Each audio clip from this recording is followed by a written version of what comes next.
नमस्कार, मैं डॉक्टर आशीष कुमार श्रृंगी, चित्रकला विभाग, राजकीय महाविद्यालय बूंदी। स्टूडेंट्स, हम भारतीय मूर्तिकला का अध्ययन कर रहे हैं और पिछले वीडियोस में हम मौर्यकालीन मूर्तिकला की बात कर रहे हैं, जो 323 ईसा पूर्व से प्रारंभ होकर 185 ईसा पूर्व तक चली कला है। इसमें कला के दो भाग अध्ययन की दृष्टि से हम कर रहे हैं, एक राजकीय कला के रूप में और दूसरा राजकीय कला और दूसरी लोक कला। पिछले वीडियोस में हम राजकीय कला की बात कर चुके हैं और मुझे पूरी आशा है कि आप लोगों को अच्छे समझ में आया होगा। आज हम बात करेंगे मौर्यकालीन मूर्ति कला के लोक कला के पक्ष की। इसको अध्ययन की दृष्टि से हमने दो भागों में बांट लिया था कि राज्य के आश्रय में राज्याशिक जो कला थी वो राजकीय कला के रूप में हम यानी राजा के आज्ञा से जो रचना की गई जिनकी वो राजकीय कला थी, और सामान्य जनजीवन में व्याप्त जो कलाएं थी वो लोक कला के अंतर्गत आती है। तो लोक कला के कौन कौन से उदाहरण है, पहले हम ये देख लेते हैं कि जैसे हमने राजकीय कला के बारे में पाटलिपुत्र का राजप्रसाद, बौद्ध स्तूप, नागार्जुन की गुफाएं, एकाश्मक वेदिकाएं, अशोक स्तंभ। अब अशोक स्तंभ में भी बहुत सारे स्तंभों की बात की थी जो बाखीरा सिंह और संगीता के गज स्तंभ से प्रारंभ होकर सांची और सारनाथ और रामपुरवा के विषय स्तंभ तक पहुंचे। उनकी हम चर्चा पहले कर चुके हैं।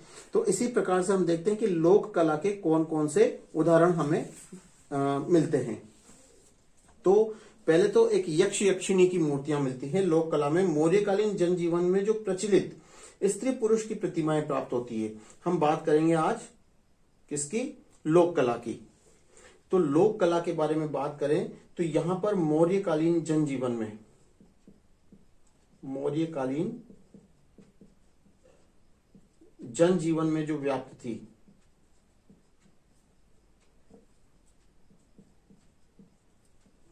मौर्यकालीन जनजीवन में जो व्याप्त कला थी वो कलाएं जनजीवन में प्रचलित जो कला थी वो कला लोक कला के अंतर्गत आती है। प्रचलित कला लोक कला के अंतर्गत आती है, लोक कला थी। अब यहां पर जो स्त्री पुरुष की प्रतिमाएं बनी हैं जो प्राप्त हुई हैं वो मूर्तियां मुख्यतः कौन कौन सी हैं इसके बारे में हम देख लेते हैं। तो खास तौर से ये यक्ष यक्षिणी की मूर्तियां कही जाती हैं। यक्ष यक्षिणी की, यक्ष यक्षिणी की मूर्तियां हैं जो इसके अंतर्गत आती हैं। अब कौन कौन से हैं वो हम देख लेते हैं। एक है परखम से प्राप्त, परखम भी जगह का नाम है, परखम, परखम से प्राप्त मणिभद्र यक्ष। इसको विशाल पाषाण प्रतिमा है, विशाल पाषाण प्रतिमा यानी पत्थर से बनी हुई पाषाण प्रतिमा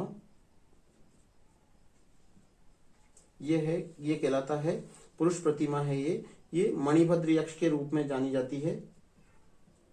मणिभद्र यक्ष, इसको नाम दिया गया है मणिभद्र यक्ष। एक मूर्ति तो ये मिलती है। एक है मथुरा से प्राप्त है जो मनसा देवी की मूर्ति कही जाती है। मथुरा, मथुरा से प्राप्त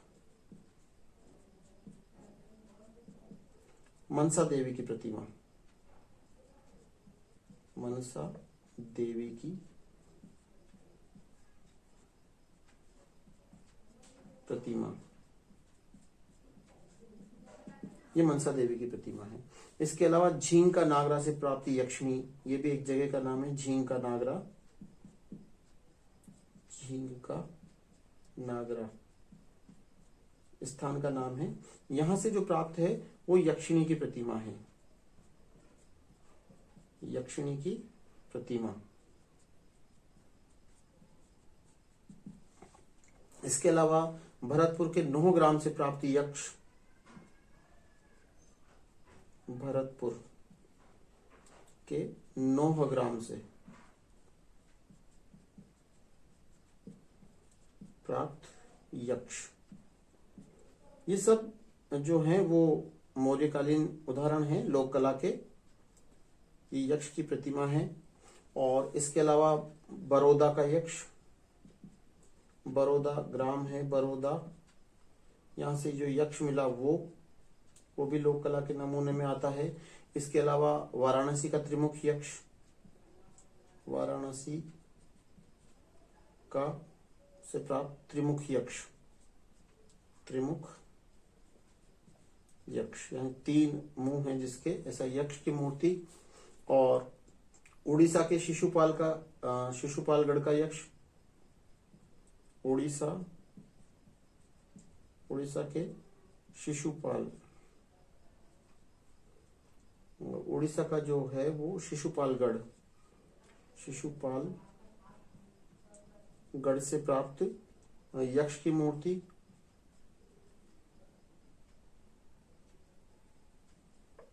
और एक जो बहुत फेमस जो है वो है दीदारगंज की चांवर ग्राहिणी यक्षी। ये तो बहुत ही फेमस है, दीदारगंज की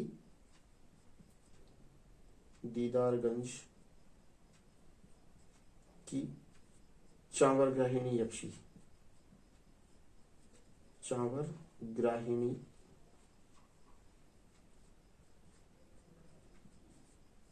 यक्षी, चांवर ग्राहिणी यक्षी की मूर्ति। और 2 यक्ष मूर्तियां जो यहाँ पर मिली हैं उनके बारे में बहुत ही डिटेल में हम बात करेंगे। तो ये जो मूर्तियां मिली हैं ये सब लोक कला के उदाहरण हैं। और यहां से 2 यक्ष की मूर्तियां भी मिली है, दीदारगंज से 2 यक्ष प्रतिमाएं, 2 यक्ष ये भी दीदारगंज से मिले हैं। तो ये जो दीदारगंज की चांवर ग्राहिणी यक्षी है ये बहुत ही प्रसिद्ध हुई है और इसको गजगामिनी, पीन पयोधा, इसकी जो विशेषताएं हैं उसके बारे में हम बात करेंगे। एक मेहराब पर भी एक शोक मग्ना युवती की आकृति मिली है। इस तरह से बहुत सारी आकृतियां मिली है और प्राकृतिक दृश्यों को भी कुछ संयोजित किया है। तो ये लोक कला के उदाहरण हैं जो देवी देवताओं, लोक देवी देवताओं के रूप में पूज्य थे। ये जो प्रतिमाएं हैं ये लोक देवी देवताओं के रूप में पूज्य थे, लोक देवी देवताओं के रूप में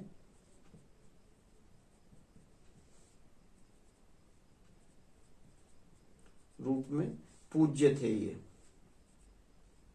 पूज्य थे उस समय, ये देवी देवताओं के रूप में मानते हैं। इनमें यक्ष यक्षुण से संबंधित है, उनमें अधिकांशतः मौर्यकालीन मूर्ति कला की निधियां हैं। और ये जो हमने उदाहरण देखे हैं ये आपको अलग अलग अभी आज की तारीख में कुछ म्यूजियम्स में ये रखे हुए हैं। तो परखम से जो प्राप्त यक्ष मूर्तियां हैं जो वहां की भौतिक सभ्यता और शारीरिक देवता के रूप में, भौतिक संपदा और शारीरिक देवता के रूप में मान्य थे, ये मौर्यकालीन पॉलिश से युक्त है। अभी पॉलिश की जो बात आई है ये क्या है, ये बहुत इंपॉर्टेंट है। मौर्यकालीन मूर्ति कला में पॉलिश का बहुत ही इंपॉर्टेंट रोल है। तो ये आप एक बार नोट कर लीजिए वीडियो में देख के, उसके बाद मैं आपको आगे की बात बताता हूं। ये उदाहरण है, इसको जरूर आपको याद रखना है। ये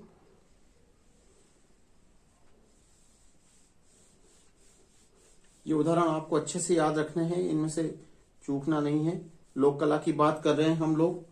अब ये जो मूर्तियां थी ये मौर्यकालीन पॉलिश से युक्त है। अब ये बहुत इंपॉर्टेंट बात है, मौर्यकालीन पॉलिश ये सभी मूर्तियों पर आपको मिलेगी, मौर्यकालीन पॉलिश।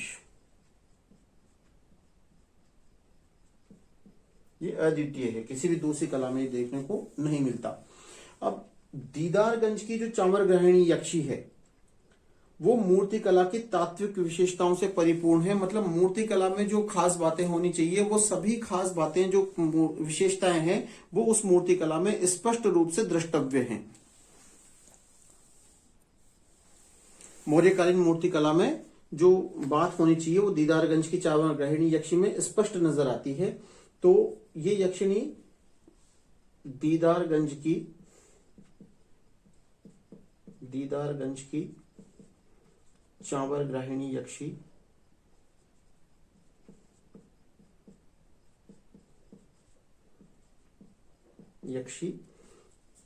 मूर्ति कला की तात्विक विशेषताओं से परिपूर्ण है। मूर्ति कला की तात्विक विशेषताओं से परिपूर्ण है। दीदारगंज की चामर गृहिणी यक्षी। और ये लोक कला की श्रेष्ठ कृति है। लोक कला यानी हम बात कर रहे हैं मौर्यकालीन मूर्ति कला के अंतर्गत लोक कला की श्रेष्ठ कृति है ये।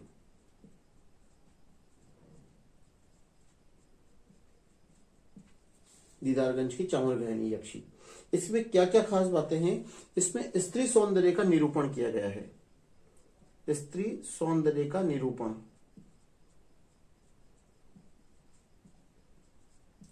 निरूपण यानी उसको दिखाया गया है।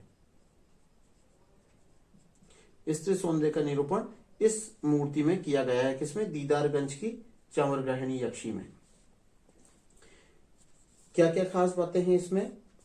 उसमें है वो गजगामिनी यानी गज के समान चलने वाली गजगामिनी। पीन पयोधर मतलब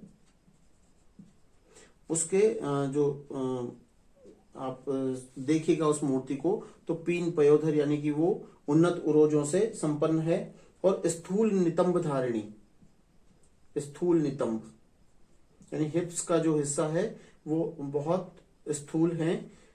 स्थूल नितंब धारिणी, स्थूल नितंब है इसके।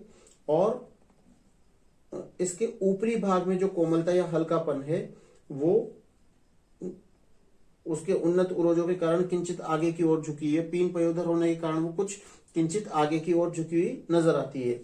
और स्तंभों की विशालता के कारण वो पांवों की एड़ियां जो हैं वो दबी हुई हैं कि जैसे वजन ज्यादा हो जाए तो पांवों की एड़ियां दब जाती हैं। इस तरह से इस मूर्ति को अगर हम देखें तो उसके पांवों की एड़ियां दबी हुई हैं, जिसको विद्वानों ने कहा है कि इस मूर्ति के वजन से यानी स्थूल नितंब होने की वजह से इसकी एड़ियां दबी हुई हैं। तो ये जो तात्विक विशेषताएं हैं ये बहुत उन्नत किस्म की कलाकारी का एक हमारे परिचय देती हैं।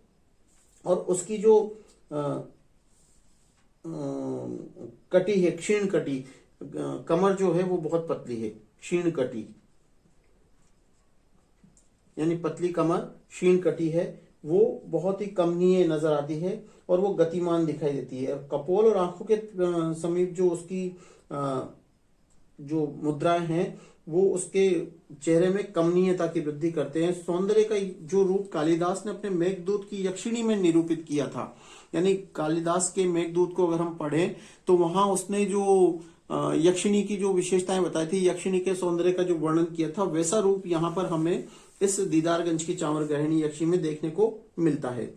और सारनाथ से अनेक सिर और सिरों के कुछ टुकड़े चुनार के बलुए पत्थर में प्राप्त होते हैं सारनाथ से।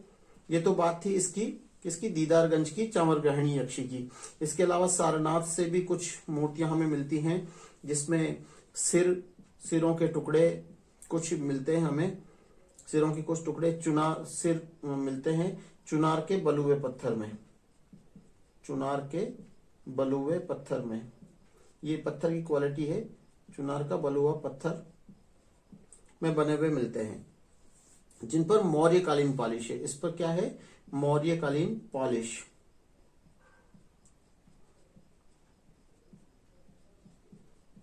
मौर्यकालीन पॉलिश, ये मौर्यकालीन पॉलिश ऐसी है जैसे कोई चमकदार कांच की ओप चढ़ा दी गई। इतनी चमकदार है कि बिल्कुल आपको समझ में नहीं आता कि ये कैसे इतना जबरदस्त, मतलब कांच की तरह दमकती हुई पॉलिश उस पर की गई है पत्थर के ऊपर।